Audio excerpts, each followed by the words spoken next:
నిజామాబాద్ జిల్లా కేంద్రంలోని ప్రభుత్వ పాలిటెక్నిక్ గ్రౌండ్ లో నిర్వహిస్తున్న ఆర్చరీ శిక్షణ శిబిరాన్ని భారతీయ జనతా పార్టీ నిజామాబాద్ ఎంపీ అభ్యర్థి ధర్మపురి అరవింద్ విజిట్ చేశారు. చాయ్ పే చర్చా కార్యక్రమంలో భాగంగా పాలిటెక్నిక్ గ్రౌండ్ లోని వాకర్స్ తో కలిసి కాసేపు ముచ్చటించారు. నిజామాబాద్ రూరల్ మండలం కొత్తపేట శివార్లో డీసీఎం వాహనం బోల్తా పడిన ఘటనలో గాయపడి నిజామాబాద్ జిల్లా ఆసుపత్రిలో చికిత్స పొందుతున్న క్షతగాత్రులను MP Arvind, urban MLA Dhanpal Suryanarayana పరామర్శించారు.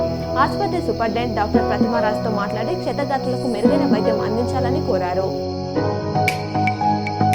జహీరాబాద్ ఎంపీ స్థానానికి మొత్తం 69 సెట్ల నామినేషన్లు దాఖలయ్యాయని సంగారెడ్డి కలెక్టర్ రిటర్నింగ్ అధికారి క్రాంతి తెలిపారు. నిజామాబాద్ నగరంలోని ప్రభుత్వ మెడికల్ 2021 ఎంబీబీఎస్ బ్యాచ్ పరీక్ష ఫలితాలు విడుదల చేశామని ప్రిన్సిపల్ ఇందిరా తెలిపారు. ఇంటర్మీడియట్ సప్లిమెంటరీ పరీక్షల ఫీజు గడువు మే 2వ తేదీ వరకు ఉందని జిల్లా ఇంటర్ విద్యాశాఖ అధికారి రవికుమార్ విద్యార్థులకు తెలిపారు. నిజామాబాద్ జిల్లాలో జరిగిన రోడ్డు ప్రమాదంపై మాజీ మంత్రి బాల్కొండ ఎమ్మెల్యే వేముల ప్రశాంత్ రెడ్డి దిగ్భ్రాంతి వ్యక్తం చేశారు. జిల్లా కేంద్రంలోని ఏరియా హాస్పిటల్లో చికిత్స పొందుతున్న వారిని పరామర్శించారు. ఎమ్మెల్సీ కవిత లిక్కర్ స్కామ్ కేసులో అరెస్ట్ అయిన విషయం తెలిసిందే. అయితే కవితకు త్వరగా బెయిల్ రావాలని కోరుతూ బోధనకు చెందిన శంకర్ అనే ఇద్దరు వ్యక్తులు కొండగట్టు ఆంజనేయ స్వామికి 116 కొబ్బరికాయలు కొట్టి మొక్కులు చెల్లించారు. అనంతరం స్వామివారికి ప్రత్యేక పూజలు చేశారు.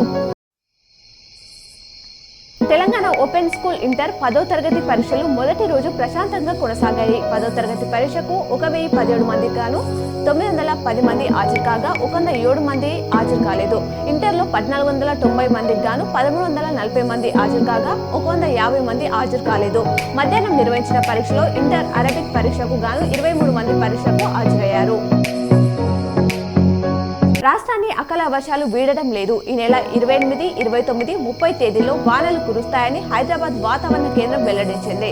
ఉరుములు మెరుపులతో పాటు గంటకు 30-40 కిలోమీటర్ల వేగంగా ఈదురుగాలులు వీస్తాయని పేర్కొంటూ ఎల్లో అలర్ట్ జారీ చేసింది. మరోవైపు మరో 5 రోజుల పాటు పలు జిల్లాల్లో వడగాలులు వీచే అవకాశం ఉందని చెప్పింది.